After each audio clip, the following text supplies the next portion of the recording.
stumble upon a certain game called World of Sea Battle and are wondering what in the world do I do in this game? If so, this video is for you. World of Sea Battle is a free-to-play MMO, so this game can get pretty confusing at first. In this video we're going to go over the basic fundamentals of the game that you might not know. Since the tutorial doesn't explain everything, I will.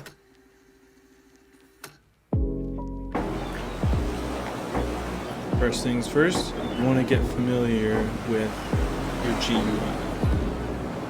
So, firstly you have your ship information in the bottom left.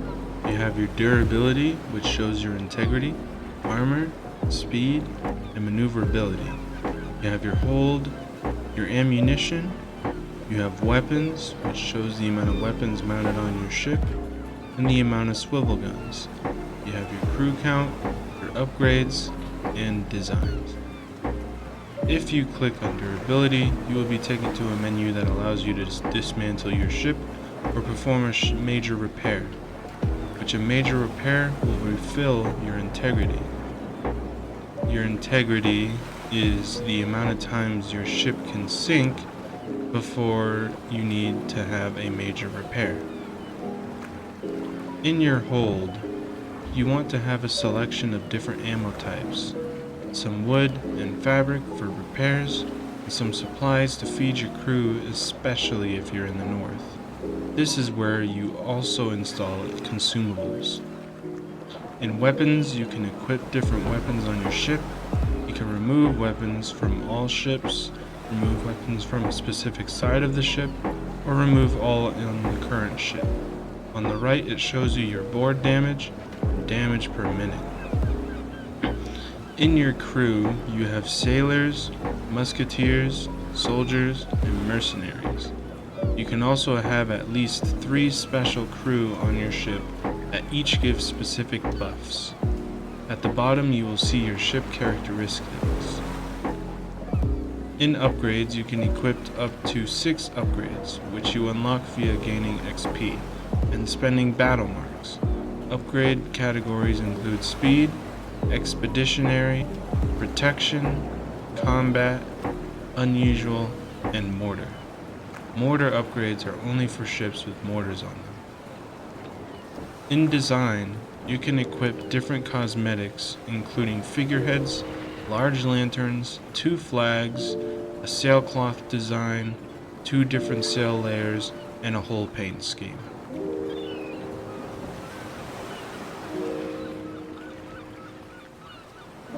Starting from the left, you have your shipyard, workshop, trading house, town hall, store, and tavern.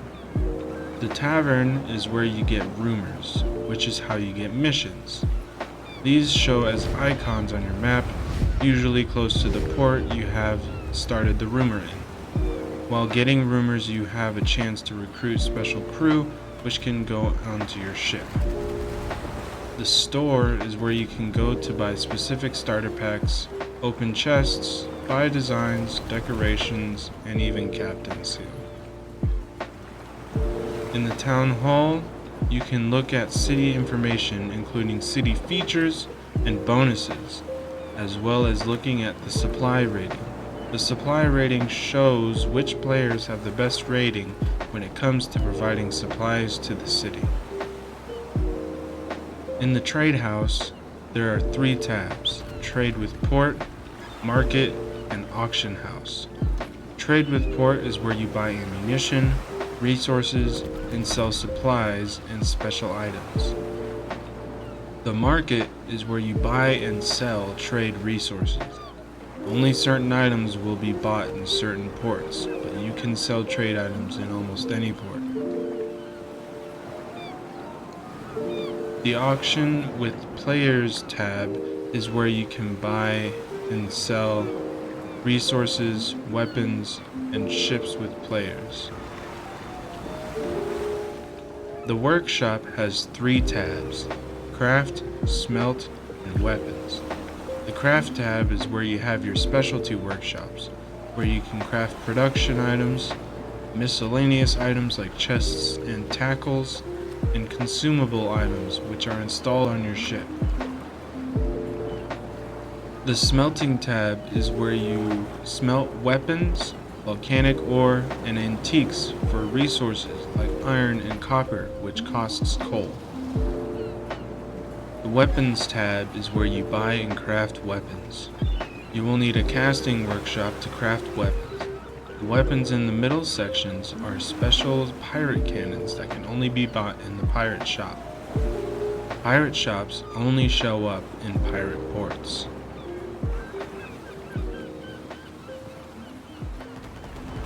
The shipyard is where you will be crafting your ships and looking at ships you may want. At the top of the shipyard, you can sort between Russian, Spanish, and English ships. You can also see what ships you have built, see what's available to craft at this port, and compare the different stats of each ship. When having the ship comparison open, you can see the ship's health, armor, speed, maneuverability, cannon count, and crew count.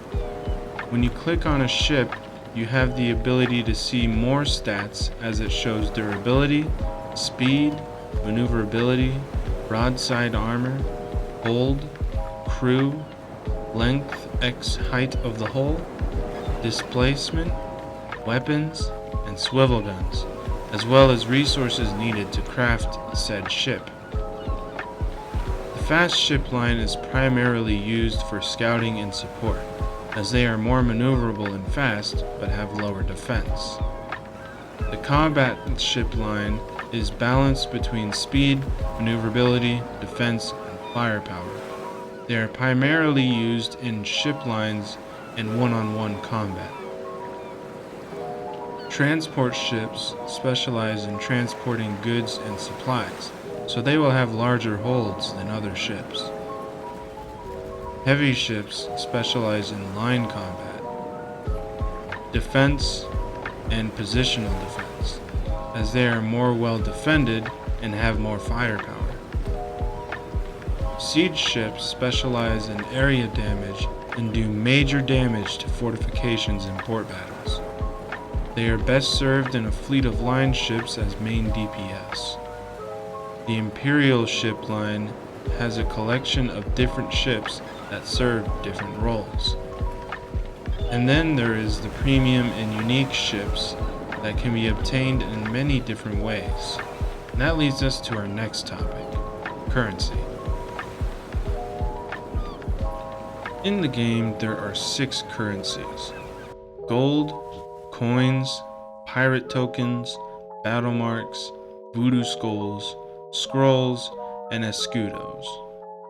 Gold is the primary currency in the game, as it is used to buy resources and trade materials, as well as cannons and ships.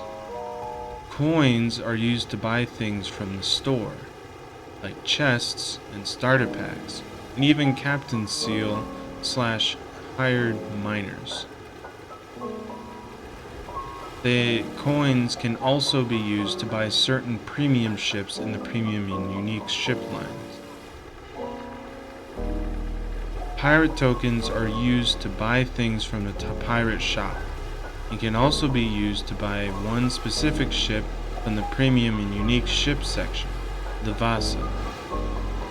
Battle marks are used to buy upgrades for ships and can be used to craft select ships from the premium and unique ship lines, and are also used for crafting some consumables, like large plates, or smoke screens, which reduce damage by 25% for 30 seconds.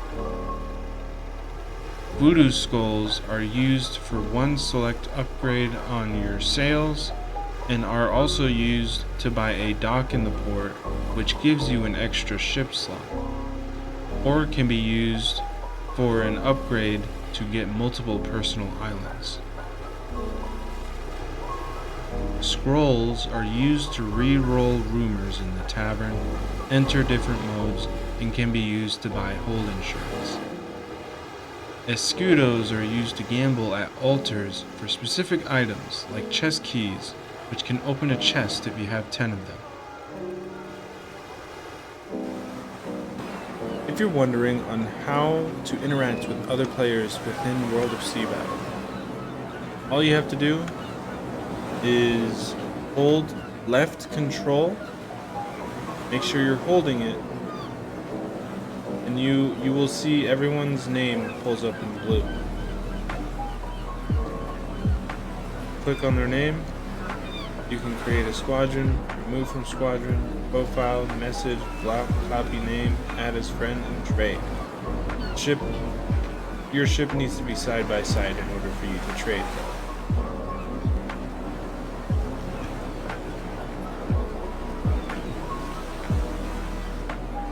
You can see your friends list right here, and then you can see your guild, members, applications, policy, log, quest. You can see guild ranking.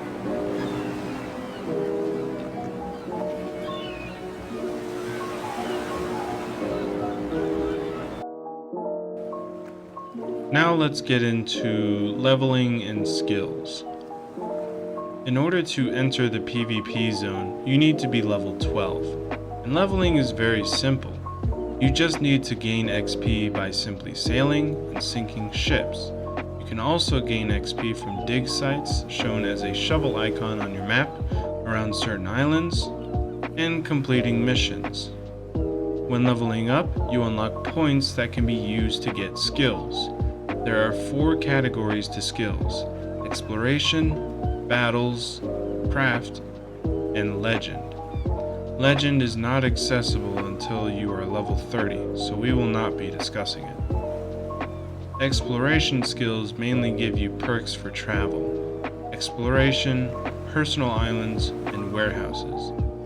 Battles has skills that are pointed more towards your performance in battle, while craft gives you perks and upgrades in producing resources. Some skills can affect NPCs, so keep that in mind. 2 skills I recommend that you start with are escort and seamanship in the exploration tab, as they help you with travel, which you will need in the beginning. Next, we have your logbook. Press tab to open up your logbook. You know this by now. You'll have general announcements. And then you'll have your dailies. These dailies are very important as they get you battle marks and pirate tokens. You have patrol, which you just need to travel a few, like 8,000 units of distance, and you get 56 battle marks and 84 pirate tokens. Although that increases because you're using a black flag. Because as you can see, when you look at your flags, black flag has 20% more XP and loot.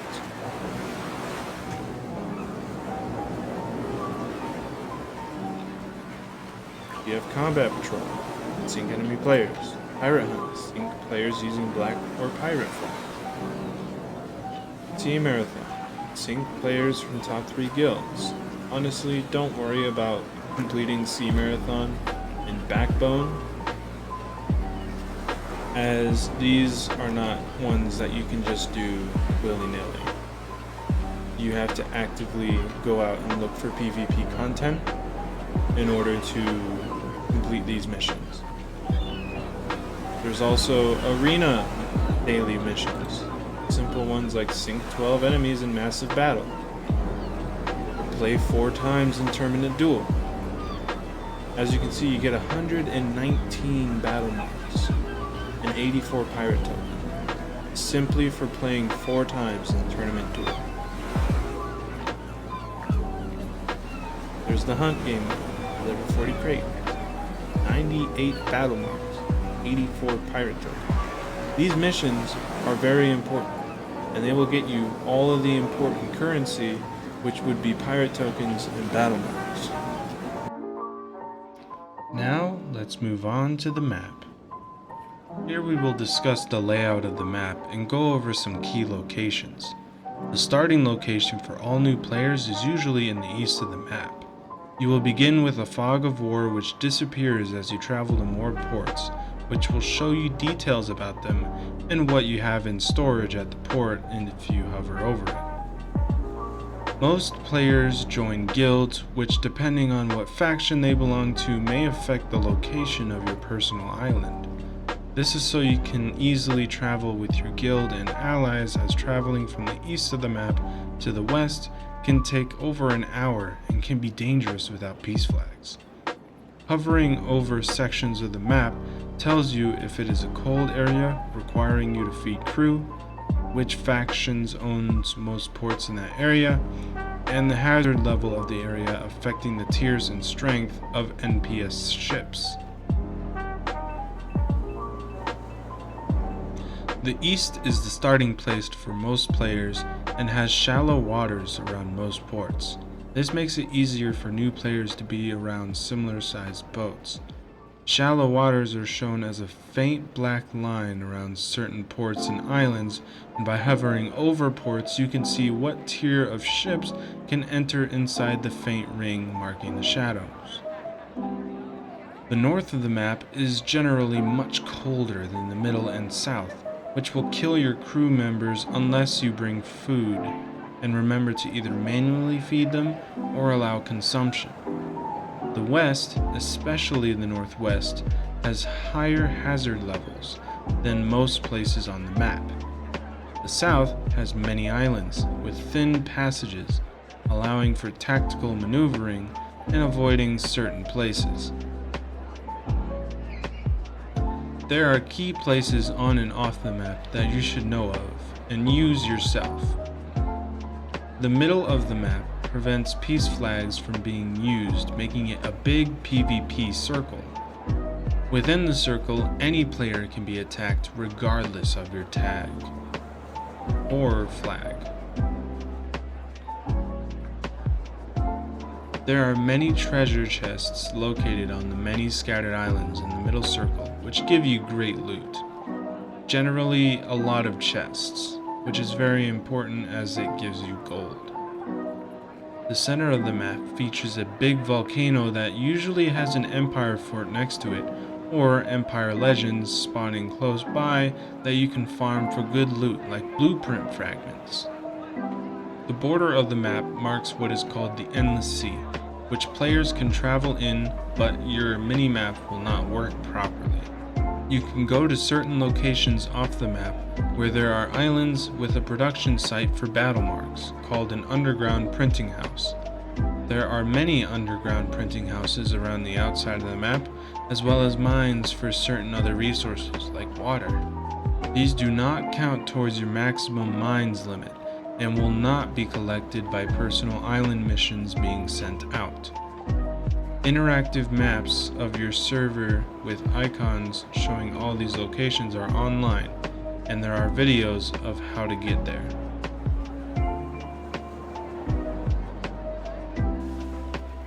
Next, you should decide what path to focus on throughout your time in the game. Are you interested in fighting other players or NPCs, or are you interested in trading? If you have completed the tutorial missions, you should know the basics of combat and training. So, first, we will delve into combat. Combat can go two ways, PvE or PvP. In PvE, any ship from the combat, heavy, siege, or fast line will work fine. Even the trade line, although I don't recommend using those ships for combat. For PvP, however, it becomes more complex. For the combat or fast line is better when you are by yourself, however in groups, heavy and siege perform better. PvE content is simple. You just go out and sink NPCs, like Imperial flagships and pirate weapon transports. But PvP includes skirmishes, fleet battles, port battles, defending or attacking, and so on. Now let's go talk about boarding. The game teaches you how to board in the tutorial. but it is used for a great many things.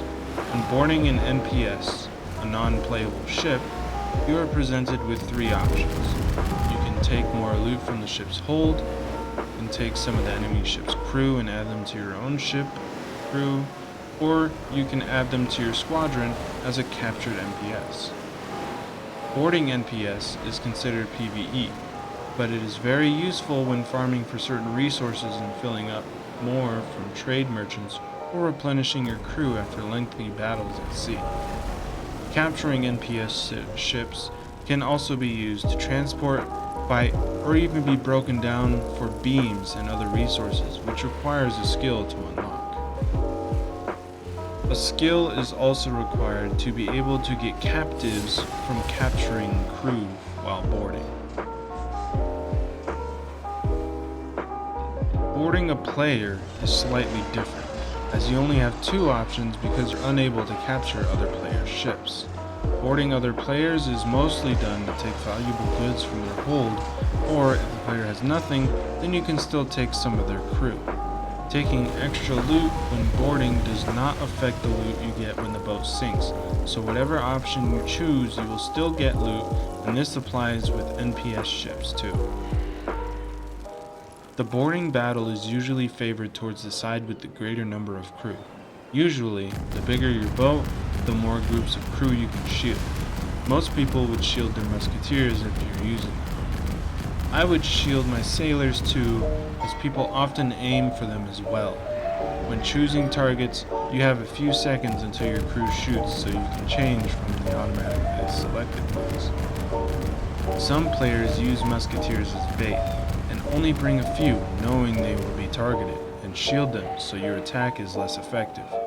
If a player doesn't shield their musketeers, it will still wipe them out, as they do the most damage out of all the crew, but have the lowest health.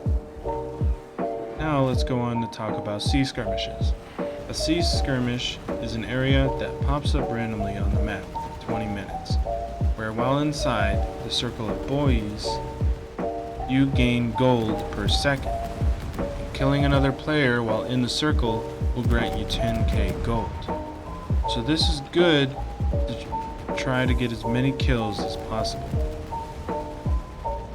You can check your logbook to see how long is left of the sea skirmish, or the map where it is shown as a big red circle for its location. Peace flags do not work inside the sea skirmish area, as it turns that area into a PvP zone for its duration. Now let's go into Arena. Arena is an instanced mode where you can safely duke it out with other players in different game modes, including Tournament Duel, Mass Duel, and Hunt. There is a training battle mode as well. Doing these arena modes will help you complete daily missions for battle marks and pirate token. It can also help you get arena points, which can be spent in the arena store. With increased arena ratings, you can use arena points to get better items.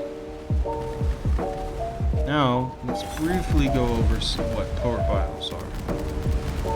Port battles are battles between guilds that are initiated to either capture a port, vassalize it, liberate it, or rob the port. The goal is to raise tension to 100% to initiate a port battle countdown, and defending a port will consist of preventing the aggressors from raising tension so there isn't a port battle instance. If you want a full guide on how port battles work, go ahead and let me know in the comments section, and I will make one depending on how many want this tutorial. Another path you can take in this game is trading, and most of it is bringing cargo from point A to point B for profit. But there are other aspects in trading, one involving ferrymen, ships that spawn across the map that you can trade with, which is why fishing comes in handy. You can hover your mouse over ports to see the trading house and compare prices. This will help you in figuring out what resources to take where and how much profit you will make. Or you can gain information on trading routes by checking in on the tavern rumors, or you can sync traders to get merchant supply maps.